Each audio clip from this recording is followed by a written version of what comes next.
Chair. Order. Honourable Shane Jones. Kia ora no tātou. Sir, this short contribution of mine, so I'm going to focus on accountability.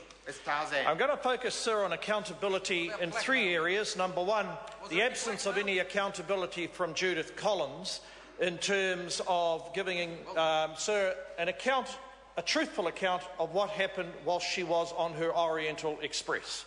And then, sir, I'm going to turn my attention to the Māori Party and then, in my trans-Tasman fashion, sir, come back to making a few observations about Lotto and the Countdown supermarket. Sir, if Judith Collins, as is correct, as stated by Grant Robertson, soon to be stated, I'm sure, by Winston Peters, is toast, then the Māori Party, sir, are what they say down the marae, brown bread. But, sir, when they went to the Northern Club, no, they didn't get brown bread, so they leave Maori bread for Ratana Pa, fried bread, sir, for Waitangi, but, sir, they feast on bagels, baguettes, and, sir, other kinds of flash types of bakery items that you get at the Northern Club I've never heard of. But, sir, why I'm raising this issue, this, sir, is an example of how far that party has lost its way. Now, sir, I actually did a bit of research, sir, of what Tariana Turia has said in the past. This is what she said. So the majority of our kids don't get to go through the door unless we go and convince the employer to give them a go. So is that why they went to the Northern Club? To actually address the unemployment in Kaikohe and Kaitaia. So Tariana Turia is afraid to go to Taitokero. She hates the place because that's where Hone Harawira comes from. Is that so? Did she go there to advance the interests of the young Māori job seekers in South Auckland? No.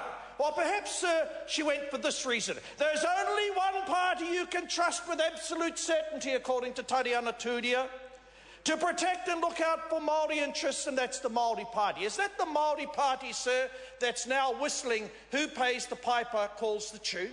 When you, sir, embrace your funder, when you, sir, cuddle up, sir, to the Prime Minister and his funders from the other end of town, they tell you what to do.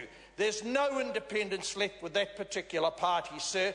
There is no independent analysis. Now that they've received, sir, the gold and silver as a consequence of the Prime Minister, you can rest assured they will show no accountability to the voters in Waiariki. Now, sir, it's more than likely that Rawiri Waititi, our candidate, will beat both Te Ururo and Annette Sykes because he'll come through the middle. But the real problem, sir, is that the ministers in that particular tawdry outfit show no accountability to the people who put them there. And that's why, sir, they will go. Now, let me, sir, come back to Countdown. I want, sir, this House to know that since my democratic contributions to do with the behaviour of this Australian-owned supermarket hit the press, matters have improved between them and suppliers. But what they don't know is there's an avalanche of information, sir, being sent to the Commerce Commission, and an additional email I'm going to make available to the Commerce Commission. So because during this episode, people have pointed out to me that Countdown have a cosy relationship with Lotto, which is why I've asked Ruth Dyson, why I've asked Sir Mr Mallard to ensure that they use their good services on the various select committees they're on to call Lotto into Parliament and to account for the following. Hi, I'd like to let you know that even Lotto New Zealand have had intimidation methods used by both Countdown and Woolworths on numerous occasions.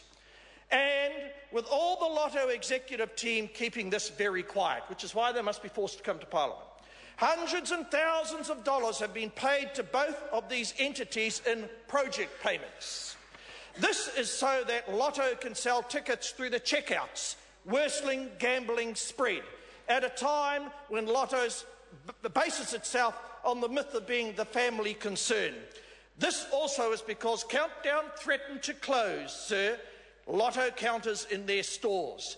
They've dictated they will sell, and when refusing to sell instant Kiwi tickets, which is rather bizarre given an Aussie-owned company is able to do that, in the past, which they didn't like.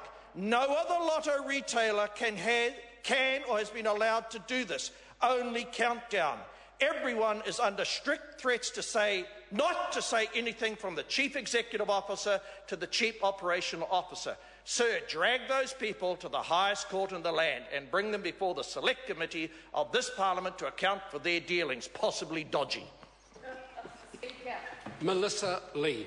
Thank you, Mr. Speaker. I have a lot of respect for